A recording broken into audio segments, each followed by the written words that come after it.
Hello, you are listening to the Bookcast Club, a monthly podcast for readers, with three friends, Jenny, Sarah and Belle, here to bring you the feeling of a good bookish chat with mates over a cup of tea, or wine, or whiskey. We won't judge. We cover all sorts of things in our episodes: prize lists, book club discussions, author spotlights, genre-themed episodes, book v movie discussions, and lots more. We are all about making literary conversations feel welcoming and inclusive, and we hope you will stick around for the fun. We are having a break over the summer, but rather than leaving you hanging until September, we thought we would re-release an episode from the archives. This episode, originally published in February 2023, sees Sarah and Jenny, me, discussing our experiences with grief and recommending some grief-based reads. We promise it's not completely depressing. That being said, we do discuss cancer, miscarriage, suicide, sudden death, and more. So if you find these topics upsetting, then please do give this episode a miss. It's one of our favourite episodes we've recorded, and it's amazing that we now have a back catalogue big enough that we can start re-releasing a few of our faves. We hope you enjoy the episode, and we will be back with a new episode in September. In the meantime, you can still hear us on our Patreon, where Belle and I have just discussed the two big hits of the summer, Yesteryear and Strangers. So if you want to head on over to our Patreon, the link is in the show notes. But for now, enjoy this re-release of our grief episode. We are covering a bit of a different topic today, and that is reading during particularly difficult periods in your life, and particularly during times of grief. This was actually a requested episode, so we really hope you guys get something out of it. And yeah, just to reiterate, if you have things that you would like us to cover, or topics that you particularly like us to discuss, we are generally more than happy to do it. But this one should be good. So we're not going to do currently reading the normal section today, because we literally just recorded a Patreon episode and we don't want to repeat ourselves too much. So we're not going to do current and recent reads today. What we're going to do at the top of the episode is Jen and I are going to talk a little bit about our personal experiences with grief. So if you don't want to listen to that particularly, and you just kind of want to skip ahead to the books, just have a look in the description. There should be chapter markers depending on your app, and you can skip around if you don't want to listen to that in particular.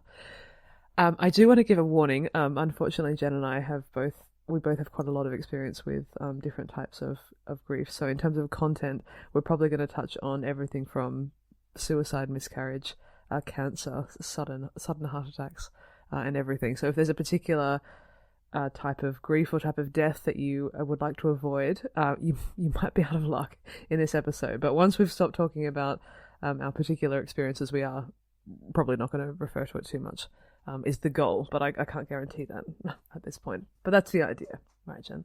I'm feeling quite upbeat about the episode. So hopefully. Yeah.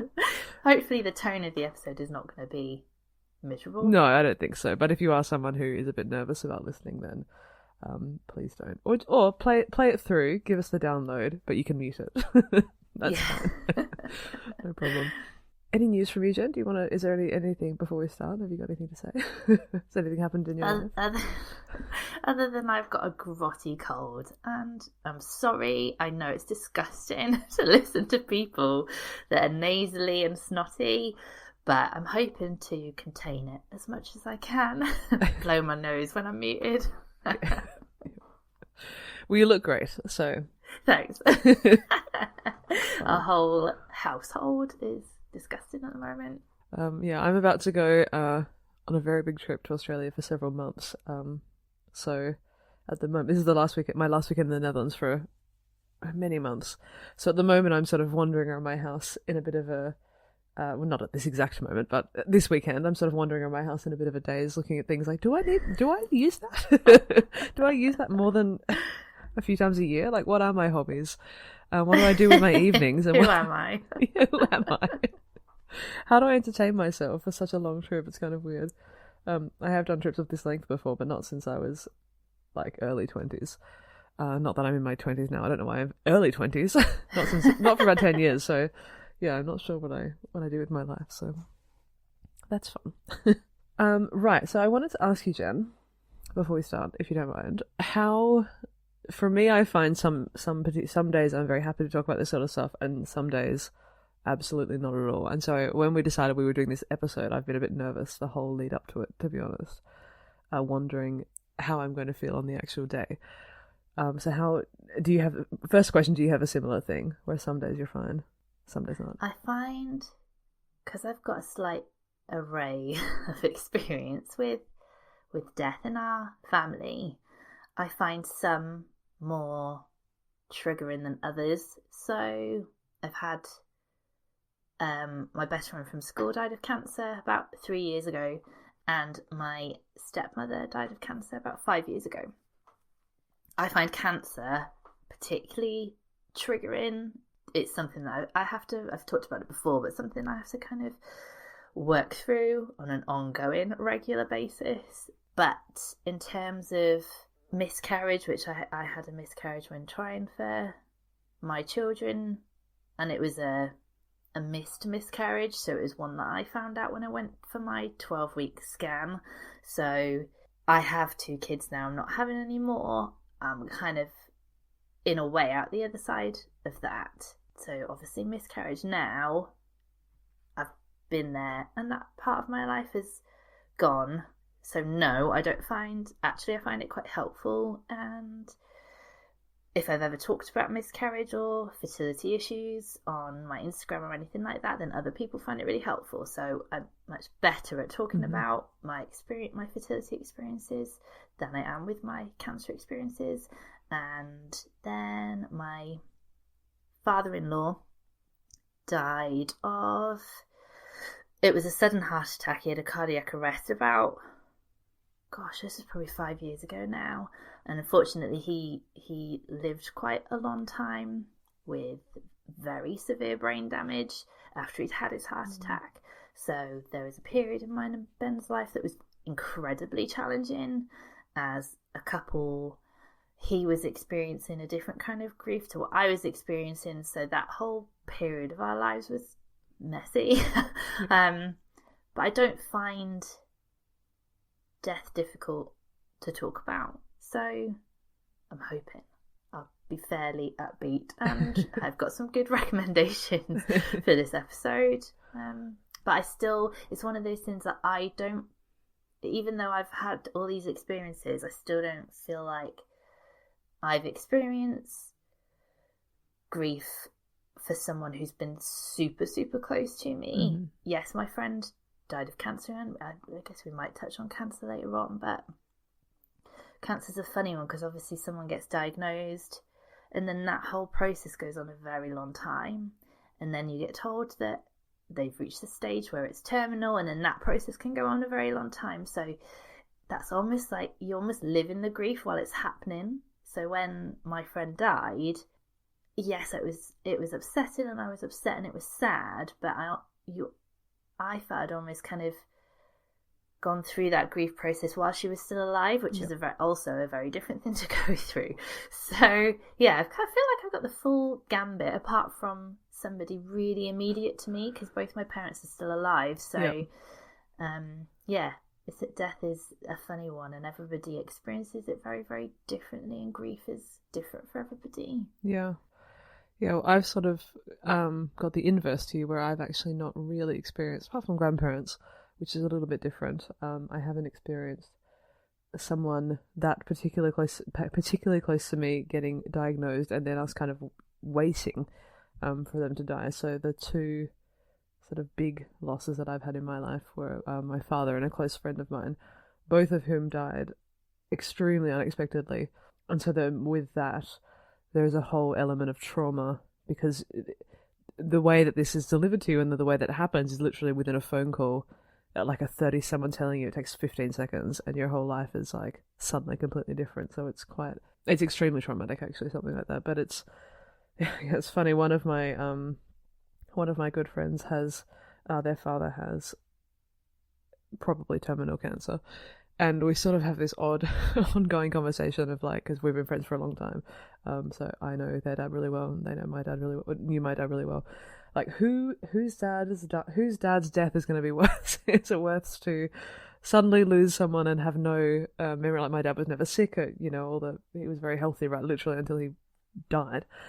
Is that worse, or is it worse to see someone sort of slowly die over a very long period of time? Which is a cheerful topic that we haven't quite agreed. I think it's worse. for them, and I think it's worse for me. So we'll see.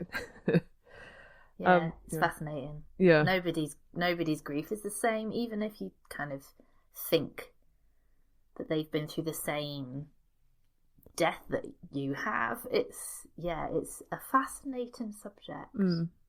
Definitely. I'm luckily, so as I said, I was a bit worried about talking about this today, because I thought some days I can't even voice actually what happened to me or what happened to my dad. But today it's a sunny afternoon, so I feel very, very relaxed and contemplative today. So we're going to be fine. In terms of what happened to me, I also kind of like you, unfortunately, have known quite a lot of people who have died. But the two sort of major things that happened to me is that when I was 25, so about 5 years ago, just after I moved to the Netherlands, actually my dad died of a heart attack, and he died. He had no symptoms whatsoever, and the type of heart disease that he has doesn't have any symptoms. The only way that you can pick it up is if you, for some reason, do an angiogram, but there's no symptoms, so no one does that. So we had no idea that he was sick. He was only 53, and I just moved here. I think I've been here for about 6 months. And then one day my brother called me, and he was like, "Dad died," and I was like, "What?" Like it was unbelievable, really. And also my brother, God love him, he often will get things like slightly wrong. He sort of takes a small bit of information and he'll really run with it. So immediately I was like, I thought he was talking about someone else's dad, you know what I mean? I was like, well, this is obviously incorrect. So we had kind of an argument about it. That's how that happened. Yeah, and then I ended up sort of having to fly to Australia sort of oddly in a daze, just by myself, sort of, not knowing what was happening. So that was 5 years ago. And then a few years ago, a friend of mine who I had studied with here, he suicided, actually, and he and I was quite close to how this kind of all unfolded. And he actually died in our apartment, in the apartment I was living at the time with my partner. So that was quite, I don't know, a lot. It was quite a lot. So those two were the sort of big two traumas and losses that I've lived through in the past sort of 5 years. We're almost on, if you want to put these things on a scale, which we literally just said you can't, but we are pretty much the polar opposites in the experiences we've had. Right, now we've got pick up. Now we've got to keep it light. Okay, so that's a little bit about us and the sort of context of what we're sort of referring to when we talk about times of trauma. So now we're going to pick it back up a bit for the rest of the episode, and keep in mind that this is, at the end of the day, a light-hearted entertainment podcast. Yeah, no more trauma talk. No more trauma okay. talk, yeah. But we will make probably quite a lot of recommendations as we start talking about these books now, about things that you can listen to. Yeah, if you do want to listen to something a bit more contemplative. So, I've got some discussion points, Jen, so I thought I'd hit you with some questions. Mm-hmm. My first question is, in terms of reading during these kinds of times, do you feel like reading? How does I don't want to say your reading lifestyle as if it's so important, but how is your reading affected by this kind of stuff? I'm the sort of person who doesn't read at all. I won't read at all. I don't think there's a single book that I could say that I've picked up when I've been in a place where I'm grieving or mentally I don't feel myself. So I watch trashy television. I think I've watched Gilmore Girls all the way through, all 7 seasons, 3 times. I don't even know how many episodes that is, but that's, if I'm watching Gilmore Girls, that might be the signal that it's not quite right. Mm-hmm. But no, in terms of reading, I just don't do it. And we've talked about this on the podcast before, that's okay. Like, even if you're in inverted quotes, a reader, like, you don't need to do it all the time. And I've definitely taken breaks from it and needed something a lot more mindless to do than read. Yeah. I agree. Like, you know what I'm asking, but I didn't want to phrase it like, how is this important hobby that we have of reading affected? Because it's very important that we keep going. Yeah, you know what I mean. Yeah, I'm kind of the same, where after these sort of big periods of shock, I haven't read anything. And the first thing that I often will want to pick up, or the thing that I do feel like reading, will be something like a YA fantasy. So the first thing I read after my dad died was the Sabriel series by Garth Nix, which is he's an Australian author, I think. It's a YA trilogy, and it's very like, not like other girls. Girl is super talented at magic or something, and she's the only one that can overthrow I can't even remember, like, you know, the plot. And then she goes on some big quest across some, I don't know, big field on a horse. Becomes super magic, and she's very good and defeats the bad guy, I think is sort of the premise of it. Or something, I can't even remember. But that's the kind of thing that I go for, sort of completely removed, really readable. Also, if I'm going through anything really difficult, honestly, that's what I always sort of go to YA fantasy. So, like last year, I was rereading The Raven Cycle by Leigh Bardugo. And I've also read, what else have I read? Probably stuff like Peter Jackson or Rick Riordan's stuff. That kind of stuff is what I'll end up turning to if I feel like. And it's more, not because I feel like I should be reading and that's like the kind of level that I want to read. It's more that these sort of pretty fast-paced, not that deep worlds, I tend to be quite absorbing. And so that's what I really like. And to read it, no offense to YA fantasy, we love it. But it's not like exactly a mind bender, so it's kind of similar to watching a TV show that you've seen a million times, reading a book about a girl who's not like other girls. What are you saying about Gilmore Girls? Sorry. It's like comforting, isn't it? Yeah. To revisit somewhere that you're familiar with and you don't need to think about. And then the tone of it is, you know, you don't particularly need to think about anything anyway. So, yeah, exactly. Yeah. Something for the brain to do that's not too taxing. Exactly. Yeah, and then I'll often watch, this is not book related, but like Would I Lie to You, and those kind of panel shows that are just kind of dumb. That's what I often will end up doing. Silly good fun. Yep. So can you remember what, in terms of after your friend dying and after your miscarriage, can you remember what you first read? No, I can't.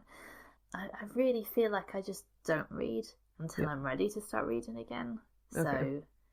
I probably don't even really need to like ease myself back in or anything like that. I think I just decide I'm going to pick up a book now. So no, I can't.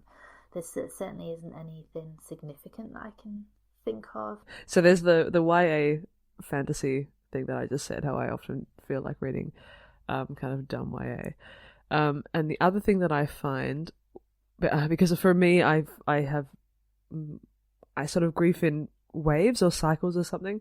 So even though these things have now happened a couple of years ago, there's also some sort of ongoing stuff in with my family and some of my friends that sort of brings back the grief that I have, sort of in a cyclical way, which is great.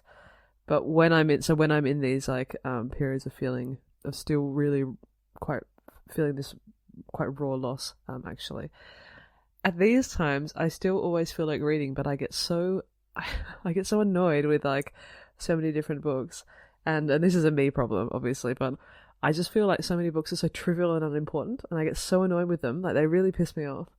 And I'm like, how can people care about this? Like when people are dying, what does it matter? What is this stupid book? And I get so annoyed with like all of the new releases. I can't think of a single example, but you know, any new releases about anything romance based, anything about anything that's not trauma and really, really horrible death. I'm like, oh, how could you be an author and write something in good conscience about something so stupid and irrelevant? So when I'm in these kind of periods, I sort of come in and out of these periods, right? Yeah, depending on other things. So last year, one of the books that I read during this time was A Little Life by Hanya Yanagihara, which is what we actually read it for the pod, but at this time, and because I was like going through some other stuff, Chris and Alice were like, are you sure you want to read? You don't have to. And I was like, yes. I couldn't read anything else apart from this book right now because everything else feels so dumb and like trivial to me that I just want to read like the most deep, dark, depressing book you can come up with. yeah. And I just get so annoyed by other books, and I'm like, it doesn't matter. None of it matters. It doesn't matter. Which is obviously just my own grief speaking. But it's quite funny. So people often find it weird that that's what I'll be reading like when I'm going through some like awful stuff. No, I get that. I totally get that. Yeah. That's not that's not just a you thing. That's, I know when I had my miscarriage, and I think anybody who's suffered any kind of child loss will find that, oh my god, social media can piss you off so much. I'd be like, why are you posting this? This is so irrelevant right now. How can you just post this willy-nilly when all this shit is happening to me? And I just have to step away. Like, come off Instagram. Stop getting annoyed about people sharing their joy. Just, it's not their fault. Just unfollow them. It's fine. So I suspect that's a very familiar pattern of people that are grieving. Yep, absolutely. A Little Life is one that I read last year during a hard period, which just felt like just the right level. It's just what I wanted. And then when my friend suicided, the first book I read after he died was Hamnet, because I felt like I just needed something that was about serious sad shit, and that's just what I some like. plague and child death, please. Yeah, exactly. And I think I was even complaining to you. I don't know if you remember this. Yeah, I do remember. Is it the funeral scene? I wasn't happy with Hamlet because I didn't think it was sad enough. That was my problem. And then all these reviews are like, oh my god. So Hamlet, sorry for people that I'm not giving enough context here. I sort of forgot that we're doing a book podcast. Hamlet by Maggie O'Farrell is a book about Shakespeare's son who died when he was, I think, 8 or so. And it tells the story of Shakespeare and his family and this little boy Hamlet who died. It caused a big splash. Did it win the Women's Prize? Is that true? Yes, it won the Women's Prize. Yeah, it won. Caused a big splash when it came out, which was must have been 2020, and everyone who read it is like, what a sad book. It's so sad, this little boy dying, oh my god, I'm so sad. And I read it, and you even read it, and you really liked it, I think. Yeah, you loved it. I did really like it, yeah. And I read it and I was like, Jen, this wasn't sad enough. I thought this was trivial. It's much worse than this, actually. And so she didn't, Maggie O'Farrell didn't go into like huge detail about like the horrendous trauma of a child dying, which is probably a good move, I would say. But I think my reaction was might have sold less books. Yeah. She went too hard in there. Yeah, it's probably quite difficult to sort of shoehorn in the deep despair of a loss of a child with it's a sort of a popular fiction novel. Yeah. But I was like, Jen, how could she write this? I think what we're saying, listeners, is that there is a time and a place for reading certain books. Yeah. So I mean, I'd like to reread it actually with better faith. I've got it here on my desk actually. See if I enjoy it a bit more. I'm sure I would. So yeah, that's sort of my two extremes. I'll go for something just incredibly sad or YA fantasy. Nothing in between. Nothing contemporary. That's for sure. Okay, cool. So now let's go through some books, shall we? We've kind of got thematically different books. So at the beginning, I'm going to talk about some fiction books that are not particularly dark or depressing, I would say, but both have characters who are going through different types of grief. So if you are someone who would like to read about grief, I would say sort of tangentially without it being a really dark topic that kind of overwhelms you. Particularly these two books, actually, I would recommend, especially if you have a friend maybe who's going through something and you would, if you're a little bit unsure what to say or you would like to sort of try and relate to them a little bit more, perhaps, these two I would really recommend. So the first one is New Animal by Ella Baxter, which we talked about in the Favourites 2023 episode, did we not? Because it was one of my favourite books of last year. So this is about a girl who works in not a morgue, she works in a crematorium, and her job, she's essentially an undertaker, so her job is to literally make up the bodies that are going to be the star of the funeral, and especially when people have open casket funerals, they'll do the makeup, and they have all these different tricks that they do to make the bodies look a little less horrifying. So that's her job, and her mother actually dies very, very unexpectedly, and she is not able to deal with this grief at all. So she ends up taking off to Tasmania, to a different state in Australia, and ends up getting involved in basically BDSM because she wants. She's trying to deal with it, and I would recommend it because, in terms of being about grief, it's quite indirect because she's not that much in touch with how she actually feels about her mother, and she's sort of in denial. So in terms of her having a lot of like introspective thoughts about her mother, she doesn't really have that.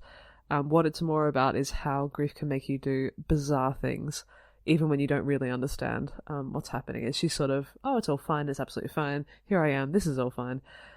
So it's that sort of a look at kind of the madness of grief without being too dark, I would say. In fact, not in my opinion, not even that dark at all, but I'd hesitate to say that because we know what a psycho I am in that respect.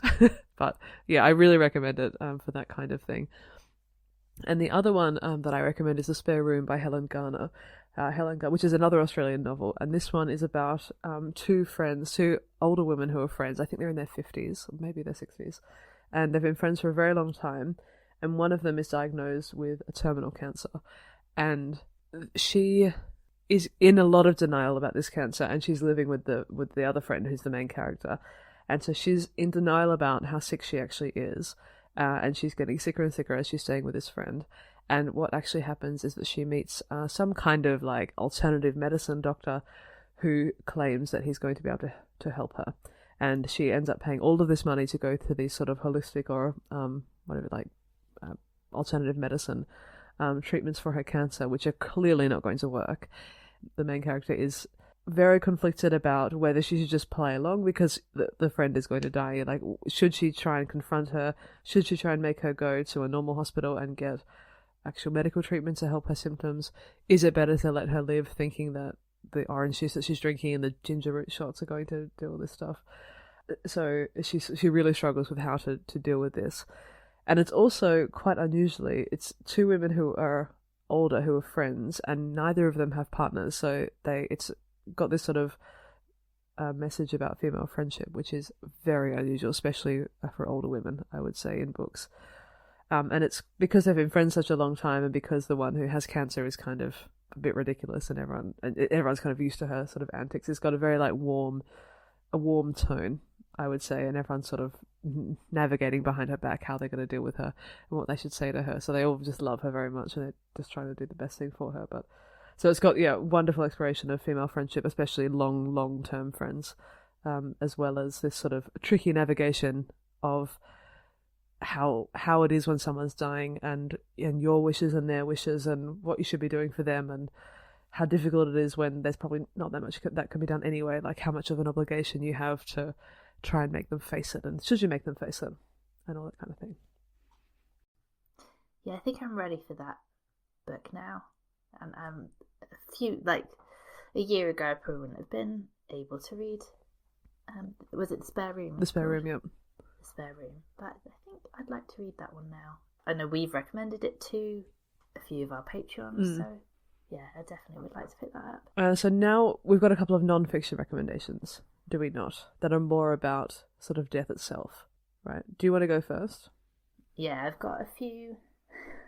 Some people may not know this about me, but I find the subject of death fascinating. So I own a lot of books about death. Now that they're not about grief or grieving necessarily, they are literally books about the practicalities of people dying and people who do jobs. Do we call it the death industry? Maybe. So my first book is called Past Mortems by Carla Valentine, Life and Death Behind Mortuary Doors. Now, Carla Valentine is a pathology technician, so she works for the coroner's office. She is not the person that does the post-mortems on bodies, but she preps the bodies for post-mortem, which I just assumed one person did everything, but she does the kind of the grisly bit, really, where she cuts open the bodies, she removes the organs, she does what she's asked to do. She looks for like preliminary reasons why somebody might have died, but she isn't the person that does it's probably not called diagnosis, but you know what I mean. And it's just really, really fascinating. If anybody's read Adam Kay's book, This Is Going to Hurt, it's a similar tone, but not, Adam Kay's a comedian, so his is very comedic, but it is that kind of behind doors look at a job that anybody who doesn't do that job probably assumes it's really depressing, like they could never do it, that on a day-to-day basis they'd be miserable doing that job. these people don't dislike their jobs. They enjoy doing these jobs, and they have ways and means of coping with the jobs that they're doing. So at times they can be quite dismissive, jovial about what they have to do on a day-to-day basis. And I remember, I mean, there's quite grisly tales in this about like bodies that kind of haven't been left at the right temperature and that kind of stuff. So if that's not your kind of thing, which I totally get, that's not everybody's cup of tea, but if you do find that sort of thing interesting, then I think you'd really, really enjoy this. It's not dark in the sense that you're going to feel depressed reading it. It's just not that sort of tone. So if you're at all interested in another life, I feel like I would have made quite a good mortician, because I do quite like that sort of thing. So that's my first grisly recommendation. Yeah, well, funny you say, because I've just added that to my TBR. Because I would like to be an undertaker in another life. I think I would do a banger funeral. My friend's a celebrant, and she does a lot of funerals, and actually she prefers the funerals to the weddings, because she feels like it's a real honour to, give the person their sort of final send-off and their final celebration of life, and to work with the families through that really difficult period. And she loves her job and she loves doing it. And it's probably one of the last things you can really do for a person. Yeah, I would really like to do it, and trying to coordinate with the families to try and get everyone a bit of closure. And also, so my dad used to do funerals as well. He was a minister, so he would do weddings and funerals, and he had a great. He was very, very good at hitting that excellent balance of being very serious, but also having joke, like keeping it sort of lighthearted, so that everyone kind of gets through it. He was really good at it, so I went to many funerals conducted by him, and he had a great way of doing it that makes it sort of very serious, and everyone feels very satisfied with what has happened, but with that sort of slightly joking tone, which means you can actually get through it. Not everyone's in tears for hours and hours. There's a real skill to it, actually, is hitting that middle point. And he does at weddings. He would do the same thing, but it's not quite the same. Along the lines of people who work in the death industry, my recommendation is With the End in Mind by Katherine Mannix. Katherine Mannix is a palliative care doctor, and she lives in the UK, so she works in the UK. And so her job in palliative care, what they are doing is most of the time, I believe, working with people who are going to die, so who have a terminal illness.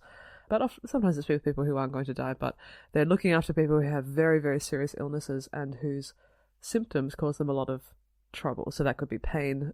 So they're treating the actual symptoms themselves to try and improve their quality of life. So, for example, if someone has cancer, that person will be in their unit not to get treatment for their cancer, but to get treatment for the pain and for the other problems that the cancer causes, just to help them be able to live a slightly better life. And oftentimes that will be to sort of make them comfortable for their last sort of days or weeks or months of life. And her memoir is talking about the different ways that people approach death. She sets it out in their little vignettes about people that she's had personal experience with, so a little bit like the Adam Kay book. And she talks about the completely different way in which people approach this, how different experiences she's had with different families where people disagreed, how she and the nurses have to kind of navigate this. It's a really incredible, and have so much respect for these people, and the way that they're able to, they just spend all day dealing with these sort of, horrible things that are happening, and they're able to just completely attend to the families, completely help them.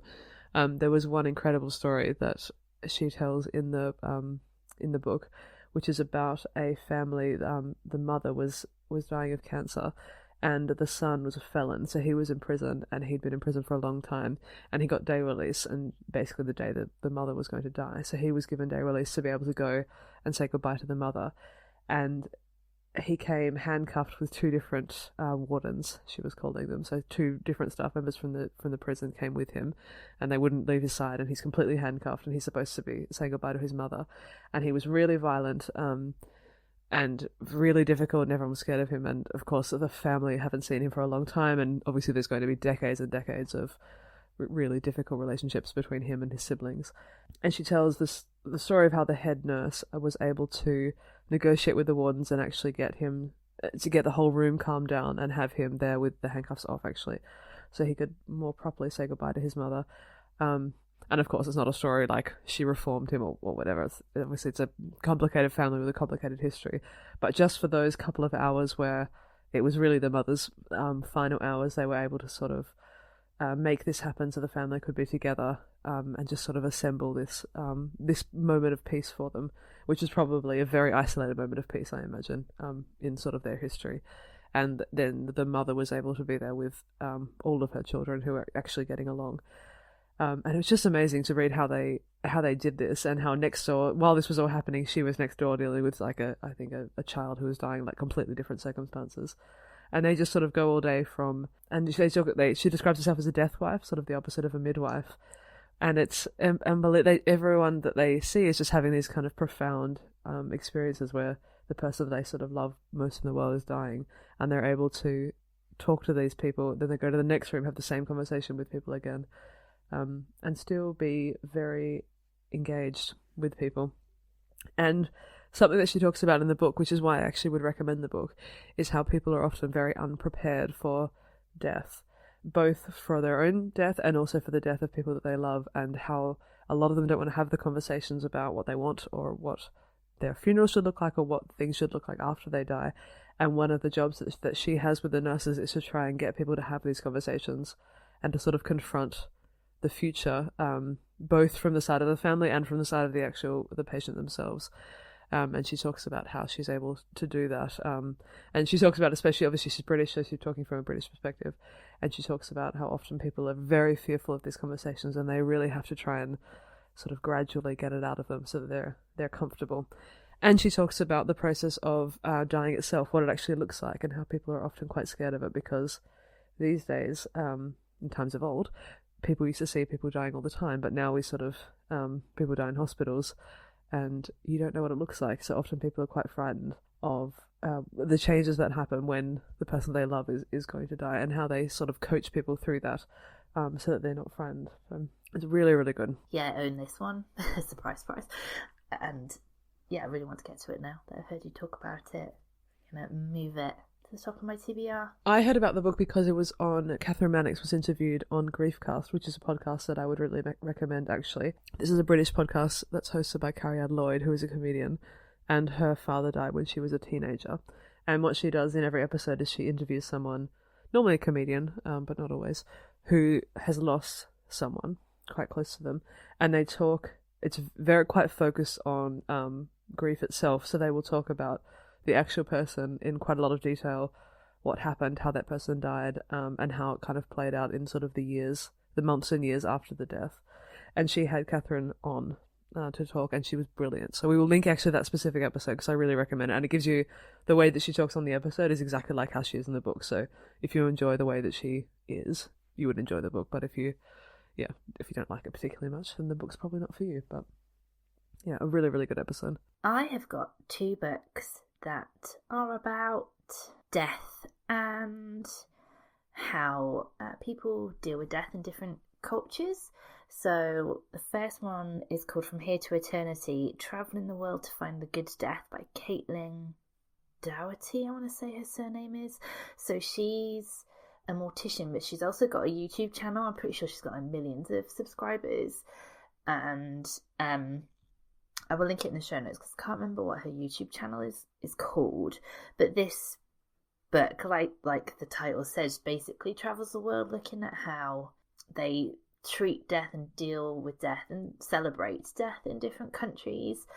And like you were just saying, certainly in British culture, get the impression Australian culture as well, we just don't really deal with death in the same way that other cultures and other people do. Like we don't want to hear about it, we don't talk about it. But this book, she talks about, the Day of the Dead in Mexico.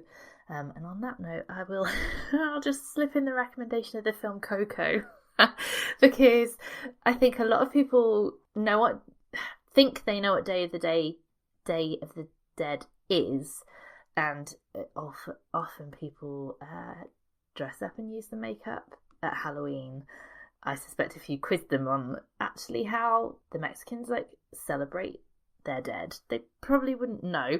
But if you want entry level, then the Disney film Coco is fantastic.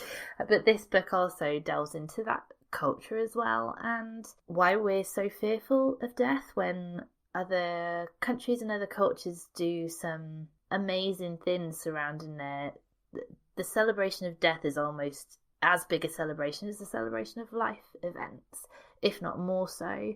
And their dead are often, not that we don't celebrate the death of loved ones, but we don't do it in the same way. Like, it isn't a celebration of life all the time. We don't honour the dead in the same way, and sometimes the way different cultures honour the dead we find quite offensive. So the whole book kind of delves into the different ways that cultures around the world deal with death. Yeah, it's really interesting. She's brought out some other books as well, which I haven't read. They're all non-fiction. I think one's called When Smoke Gets in Your Eyes, and the other one, which I think is a newer one, is called Will the Cat Eat My Eyeballs? So I just think she's great, and her YouTube's really great. Like, her personality is fantastic, and she's a very interesting person. So again, that's another recommendation if you kind of want to look at death in the practical sense. Yeah, I've had this on my TBR forever. I really want to read this one. Actually, see our January Patreon episode for a discussion on books that have been on our TBR for a long time, actually. This is one such one. And then the other one that's related to that one, which I read a long time ago, but I really, really enjoyed, is called Sky Burial by British-Chinese journalist Xinran. I read this years ago and I'd forgotten about it till I went through my Goodreads list for this episode. But she was brought up... So, sky burials are basically... It's a Tibetan ceremony where they essentially feed their dead to vultures. And she was brought up believing that this is some, like, barbaric process that the Tibetanese people did. But when she was an adult and was a journalist, she went and actually explored and wrote about this ceremonial process that they go through. And yeah, that book's really good, but just talking about Caitlin's book, it just reminded me that I'd read that book a long time ago and it was very good. My next two are non-fiction, but I'd say these are more about kind of working your way through grief. And very, very quickly, going to mention Tiny Beautiful Things by Cheryl Strayed. We did a whole episode on this just before Christmas, so I'll just link to that episode. We talk about it in great detail.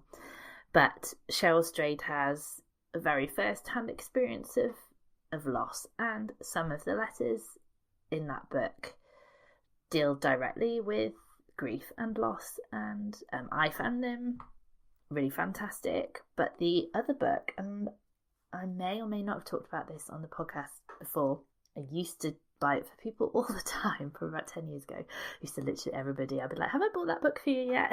And they'd get a copy. And it's called This I Know by Susannah Conway. Now, I can't even remember how I came across this book. I may have come across her on the internet because she had a blog in ye olden days of the internet. She definitely was a blogger. So she lost her partner very suddenly. He had a heart attack. And this book is essentially her memoir, but she works her way through her grief very creatively, or at least uses like creative processes to process her grief. And she does a lot of photography, so she does that through photography as well as like exercises that you can do if you're not into like mindfulness. And she isn't, dare I say, woo-woo. Cheryl Strayed's a little bit woo-woo, a little bit patronising in her tone. I don't know if it's because Susannah Conway's British, but she's not like that at all. So it's very much her talking through her life and the creative exercises she did to be more mindful and to process the grief that she was going through. But it's a really beautiful book. I'll just show you some bits and pieces. So it's full of her Polaroids. So she had found a Polaroid camera at like a car boot sale, and Cool. did a lot of stuff through like photography. But it's her memoir, and then dotted through it there's exercises for you to do, and they are like mindfulness exercises basically, but they are quite specifically to do with grief. So I read this book in my 20s, and at that time I hadn't experienced any real level of grief myself, but I have now. So it'd be really interesting. I briefly was reading this before we started recording, and it'll be interesting to read it in full again, and I'm going to do that soon. I'm going to get to it soon, but I think the exercises in it would mean a lot more to me now than they did back then. Let me just... So that at the end of the first chapter, she calls them reflections. At the end of the first chapter is just a really simple exercise about like listing the people, the family and friends and people that are close to you and why they're important to you. And yeah, she says about, you know, list out their qualities, and then the next bit is, you know, get in touch with them, reach out to them somehow. That sounds like it would be a good one to read in conjunction with the Katherine Mannix one, actually. Yeah, I think so. I was also going to say, it's also got lots of quotes from other like books, which would be interesting, you know, as people that are interested in reading about death and grief. It's made me think, actually, I should go through some of the quotes, the books that she's quoting, and read some of those. But yeah, it's a lovely book, and I'd not forgotten about it, but I remember at the time I was literally buying it for everybody, but like, I've got to read this book. So out of all the books I talk about, I'm going to say that's my tip-top recommendation, that one. I don't think, if you have spoken about that, it's not been for years, I would say, because it's... No, it's probably, if I have, it was probably right at the start of the podcast, I reckon. It's not familiar to me. It sounds really good. I think these kind of books, I really, really like reading them. They can be a bit scary, for sure, but when you're in the right headspace, I think they're really, really wonderful, because they just help equip you. Like, at some point something's going to happen to you, or you're going to have a friend who's going through something. And something that I've noticed these kind of books have really done for me personally is, I mean, I have my own grief and I know how it feels, but I unfortunately have quite a few friends whose parents are very unwell. I've got one friend whose mother has Parkinson's, got another friend whose father has a terminal cancer, and since I've started reading a few more of these kinds of books, I just feel a lot more equipped and a lot more confident about how I would bring this up, because I know I can emotionally relate to them like very much, but it is helpful, but actually being able to sort of have a bit of a framework for talking about it, like, just because you know that it's awful and you feel sad and you know it's sad and they're sad, it is helpful, but it's not, you know, it's not, you don't sort of magically get good at talking to your friends just because everyone dies around you. So yeah, it's only really been since reading these kinds of non-fiction that I've felt a little bit more comfortable, especially because I haven't experienced this kind of long, slow, disease-based death before. Because you have to sort of, often people don't want to say exactly what's happening, but you want to know, like, if they say like the prognosis isn't good, sometimes it's good to know, like, if they are not telling you because they don't want to know what it is themselves, or if they can't say it. Like, sometimes people can't voice what's happening, and so I just feel, these sort of books have just helped me be a little bit more equipped in that respect. So I love them. Yeah, I think it is important, I think, because people, especially when my friend was dying of cancer, something that I noticed was that they never really use like the medical terminology. So if they don't like using words like terminal,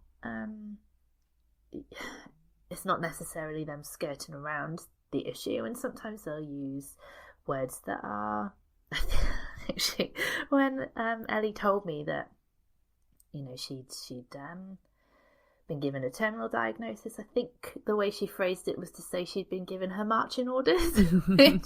So it's, yeah, I personally feel the more books like this that I can consume and prepare myself, that almost better support you will be for somebody. Yeah. If they want to talk about death like that in a jovial way, then that's okay.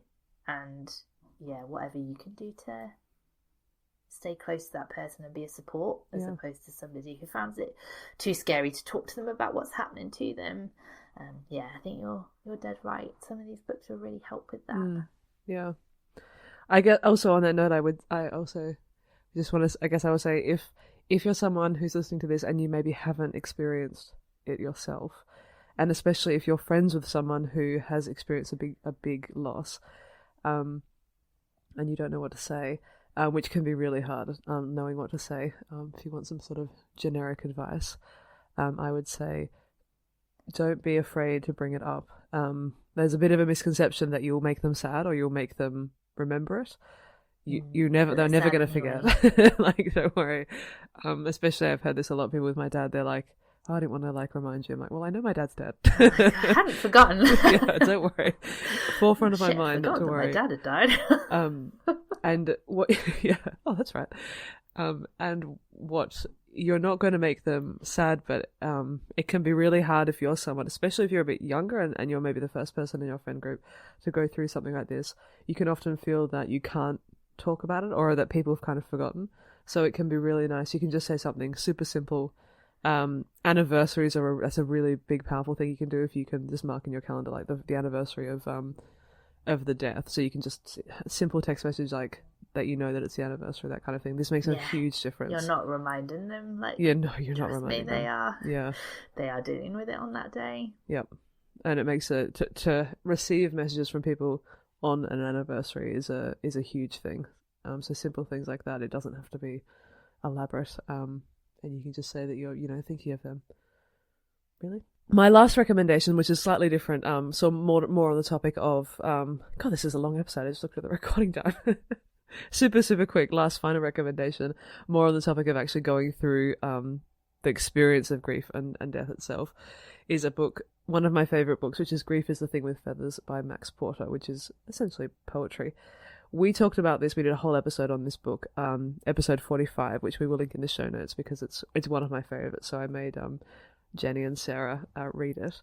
I think that episode is really good, so I would go back and listen to it if you haven't listened to it before. But Grief is a Thing with Feathers is about a family, a son, two sons, and the father of the family, and the mother has died recently, and it is about how this family goes through that kind of initial shock, how horrendous it is, how insane it is. It's metaphorical, and it's about kind of how mad this process makes you go and how ridiculous it is, and how it's just insane and it doesn't make any sense and no one knows what to do and everyone's horribly sad, and it's just like a kind of weird madness where it's kind of hysterical because it's so ridiculous that this person has died. So it's quite a heavy book, but if you want something that is really about that very acute sadness and that very acute sort of shock and trauma, this is the one. I find it really pretty funny. I don't find it super depressing, but yeah, it is. That is more what it's about. And you really liked it, didn't you, Jen? From memory. I loved it. There's definitely moments in it that I found upsetting, but at the same time, I do think it's funny. And the crow in it, it is quite. It's magical realism, isn't it? But there's a crow in it who is extremely inappropriate.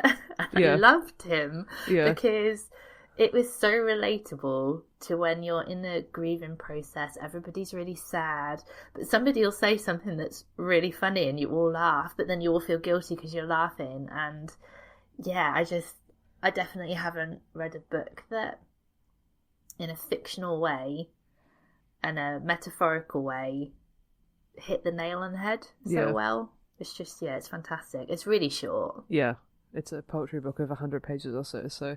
But yeah, it's the madness of grief is what I would say it's about. And it's, so if you're in that phase where you're just like, I feel like no one understands how ridiculous this is, that I would strongly recommend. And you can listen to our episode. So that's it. Thank you so much for listening. We hope you got some good recommendations out of us, and we hope you enjoyed listening to this slightly different episode. If it's something that you really like and you would like to hear us do it again, please let us know. And like I said at the top, if you have topics that you would like us to talk about, we are probably happy to do it. I don't want to say definitely happy, but probably happy to do it. So it's probably worth saying that I don't think we would ever have picked this as a topic ourselves, because I don't think we knew how to tackle it or whether anybody would want to hear it. And well, I wanted to actually, but then I didn't want to ask you because I thought so when someone I didn't want to say anything. So yeah, it's really good to get some topics from our listeners. Yeah, definitely. Everything that we talked about includes all the books that we've referred to, or all the books that we recommended, and podcasts and all that kind of thing will be in the show notes. If you want to get in contact with us, you can message us on Facebook. No, you can't. This is me quickly trying to wrap up and falling apart. If you would like to message us, we would love that, and you can on social media. We are at Bookcast Club on both Instagram and Twitter, and you can send us an email and TikTok now. And TikTok. Can you believe it? We're eating. Is that right? I don't know. You can email us also at thebookcastclub@outlook.com. If you would like to support the podcast financially, we have a Patreon account where you can get early access to the podcast, monthly bonus episodes, and also personalised book recommendations, starting from as little as £2 a month. What else do we do, Jem? We've got a newsletter, which is really great, monthly newsletter. You can sign up for that on our website, and the links for all of that stuff will be in the show notes. But thank you very much for listening, and we will speak at you again in 2 weeks. Well done. All unravelling there. What did I say? Messages on Facebook. Add me on Facebook, you guys.